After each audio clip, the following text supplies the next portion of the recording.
Director of the Conservative Friends of Pakistan. It is extremely heartening to see so many of you joining us to support our goal, to help mobilize the community to win seats, build a deeper relationship between the Conservative Party and the British Pakistani community, and provide a platform for future candidates from the British Pakistani community to win a Conservative seat. And now, without further ado, I'd like to introduce Mr. Zamir Chaudhry, who needs no introduction. Zamir is Chairman of the Conservative Friends of Pakistan and the Chief Executive of the Best Way Group. Lords and ladies and gentlemen, Zamir Chaudhry. Good evening, ladies and gentlemen. I hope everyone can hear me. May I first of all welcome you all this evening, and thank you very much for joining us. We are primarily very kind. We are here to celebrate Sajid Javid's elevation to the business secretary. And even though I've heard him say he doesn't think this is a promotion, but I disagree with him. I think it is a promotion. So on behalf of everyone here and the Pakistani community, may I congratulate you on your elevation. May I also congratulate you on winning and becoming a member for the second time in the House of Commons. May I also add my congratulations to Rahman Chisti for being re-elected also, and of course Nusrat Ghani, who has won the election for the first time. I think all these things show that the Conservative Party is changing. It is trying to become more and more inclusive, and it wants to reach out to all the ethnic communities here in the UK. And I think these two fine gentlemen are an example for all of us how open and changed the Conservative Party is. So I would urge everybody to vote for the party and also become members and aspire to participate politically. Thank you, Zamir, for your very kind words, and it's lovely to see so many people and so many familiar faces here this evening. Now, Zamir, just to correct you on one thing, I thought of my job as a big promotion. I was absolutely thrilled with it. What I referred to before is my children didn't think the same thing. And that's because when you're culture secretary, you get invited. One of the sort of bonuses is you get invited to so many exciting things, whether sporting events or theatre, and so much more, like the X Factor final.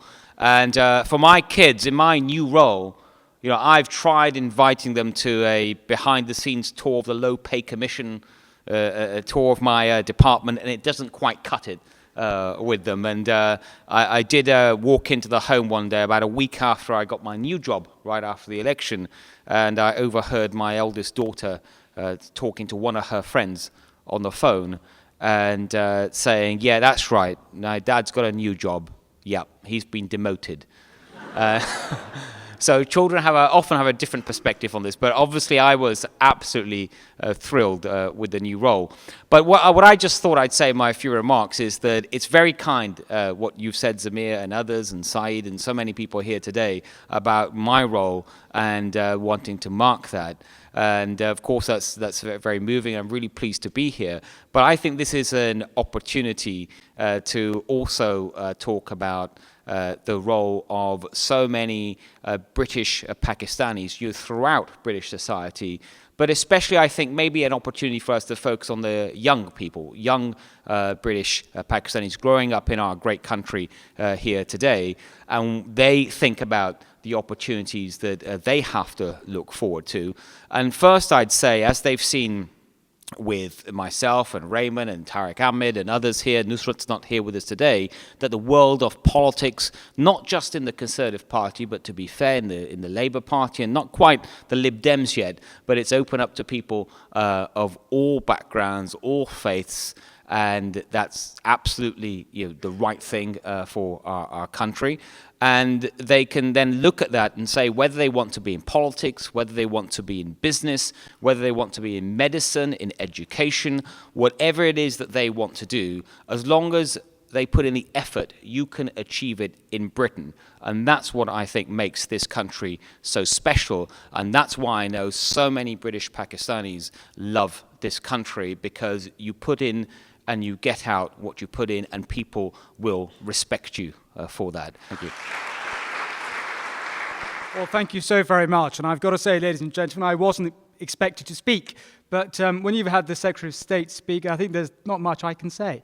But what I do want to say, it's for us in the Conservative Party, is what Sajid has just said. If you work hard, if you do the right thing, you can achieve anything.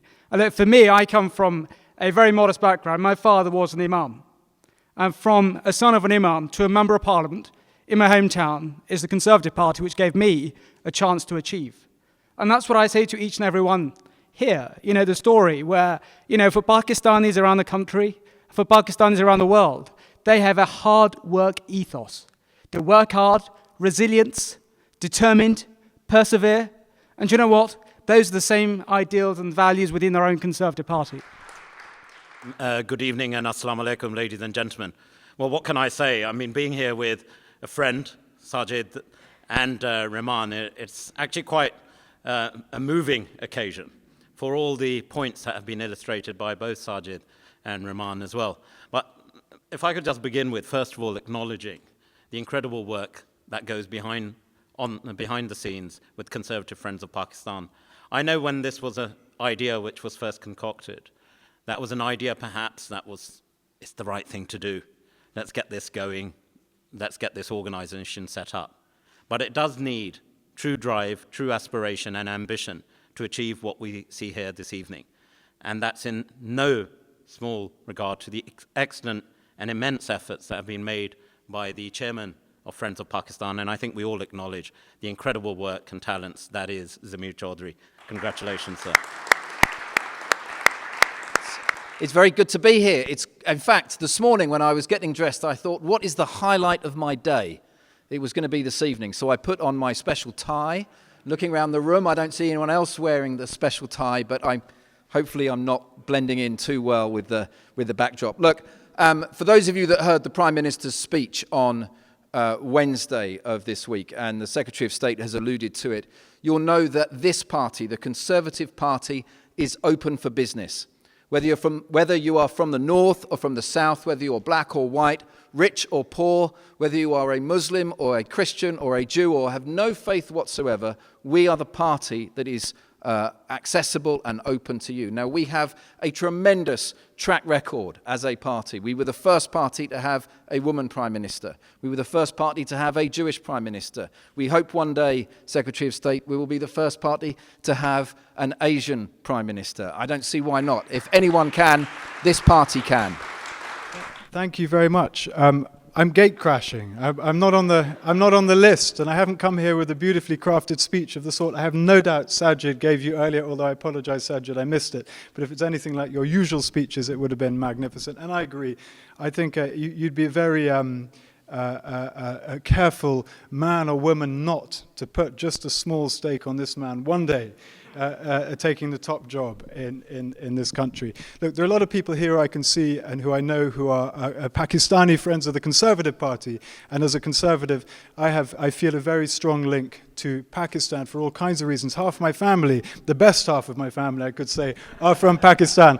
And I have one of them joining me any second. He's supposed to be here, but he's very late, but he's only 18, so I don't blame him. But I've only been to Pakistan once in my life, to my shame, despite the fact that my sister spent a very large chunk of her life there. And I remember when I arrived for the first time, I got off the aeroplane, and my sister, who was a little bit paranoid, she said, do not talk to the Pakistani newspapers. For whatever you do, don't open your mouth. You think the British press are bad, you should see the Pakistani press. So I obeyed her. I didn't open my mouth. I didn't say a word to anyone, because I didn't know who was a journalist, who was family, who was a friend. I kept my mouth completely zipped, and I made it to the hotel unscathed. And there, the next morning when I woke up, on the front page of an English language newspaper was a picture of me and a quote I never gave. What more can I give this country than my blessed sister? That was the quote. And my she was she was very touched, and I was about to complain to her. I never said anything. I haven't spoken to a single journalist, but she was so delighted with the quote. I thought I'd leave it there. I said just one remark. I didn't think it would do any harm. So there we are. Look, I thank you for the introduction. We've got a lot of work to do. I have a lot of work to do. We've got a campaign over the next 7 months. I stand here as a candidate on the back of 7 years of Boris Johnson. I think London has been incredibly well served by him. Magnificent mayor. We've seen absolutely right. We've seen record investment, record number of jobs. London is a safer city by far than it was 7 years ago when he was first elected. All that despite the fact that when he first became elected, we had the cloud of economic gloom hanging over this country. And he managed through some kind of miracle to imbue the world with a confidence in London which almost defied gravity. So I think we all owe him a debt of gratitude. But the challenges for London are huge. A housing crisis, which you will be well aware of. We are going to have to see record investment in our transport infrastructure just to keep London moving.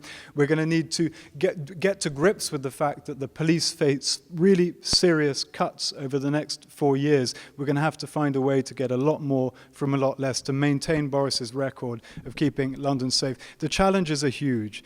But in order to meet those challenges, we need to win the election in May. And Labour may be going through spasms of introflexion, and they may have made some extraordinary decisions over the last few months. And I think there are occasionally Conservatives, most of us in this room are Conservatives, might afford a smile at some of the decisions the Labour Party has made. I think that's a mistake. I think the Labour Party is agitated, it's motivated, it's mobilised. There are hundreds of thousands of new members of the Labour Party, many of them willing and able to knock on doors, whether it's pouring with rain or whether the sun is shining. And we know that the candidate the Labour Party has selected for the London mayoral contest is a formidable campaigner. So we're going to have our work cut out, and I'm going to need all the help I can get. My job will be to reach out well beyond our traditional base as a Conservative Party, reach out to every corner of London, reach out to every community in London, and to do that effectively, I'm going to need as much help as I can get. So anyone here who is inclined to come out and fight for over the next 7 months, you will be warmly embraced by me and my lovely campaign team, some of whose members are over there. Thank you very much indeed, and congratulations, Sajid. Thank you.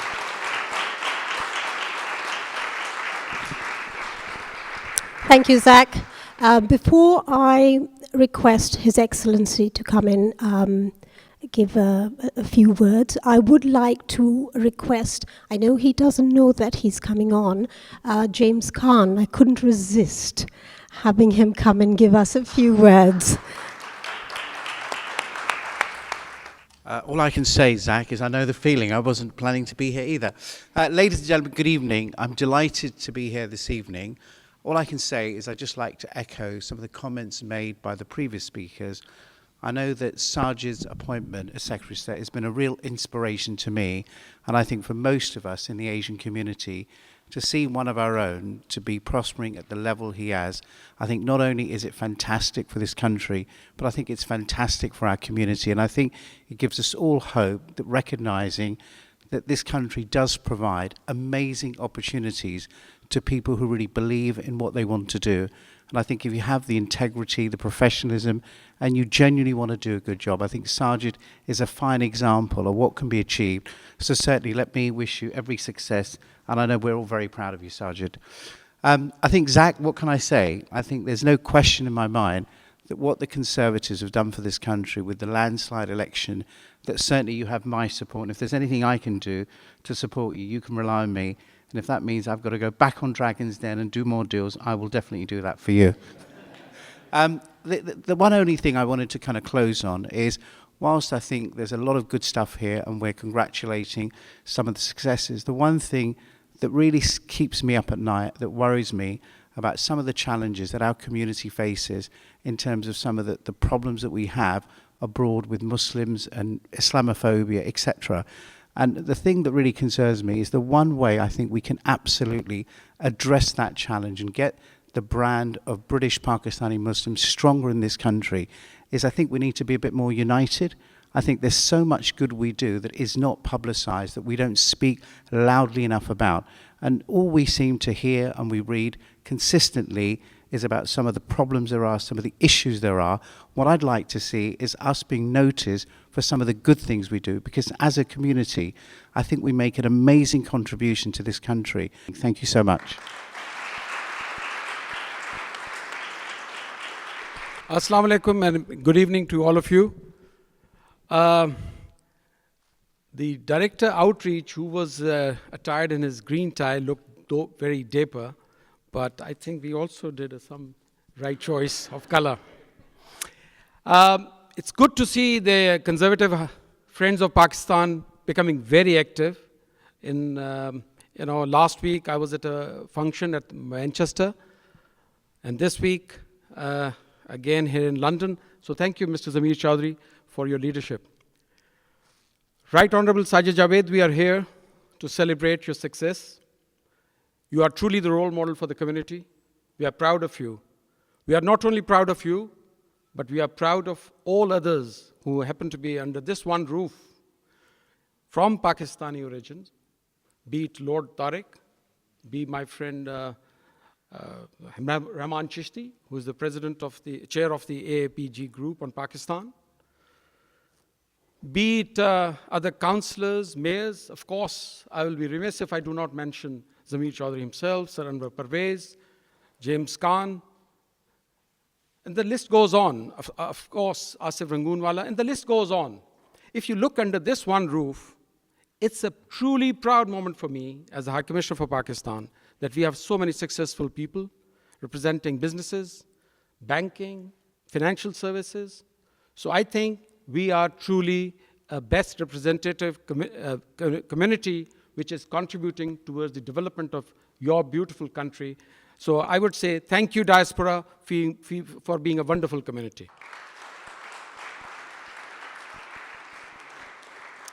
As you have mentioned, of course, we are very proud of you as a Pakistani, as a professional. You moved from the Treasury office, and now we know you are in the business and community, scale of department. So how you are thinking both are your skills, of course, you are bringing from the Treasury 5 model, everything. So how you are thinking for our business and skills and innovation and then the local enterprise partnership? Well, I'm lucky to be in a government department that covers a very wide area. So as well as helping business day to day with deregulation, for example, we also focus on skills. And when it comes to skills, one of my biggest focus is more apprenticeships. I think this country needs a lot more focus on getting those skills into the economy that we need. And our target this year is another massive increase in the number of apprenticeship starts to 3 million over the next 5 years. So there's a lot of work to do, but we're well on the way to achieving that aim. Number one priority, I think, is securing agreement from government that we get Crossrail 2, but that's just part of it. We've got a lot more that we need to do. We're not going to be able to invent more roads, so we need to grow the public transport infrastructure. And there are lots of different priorities there.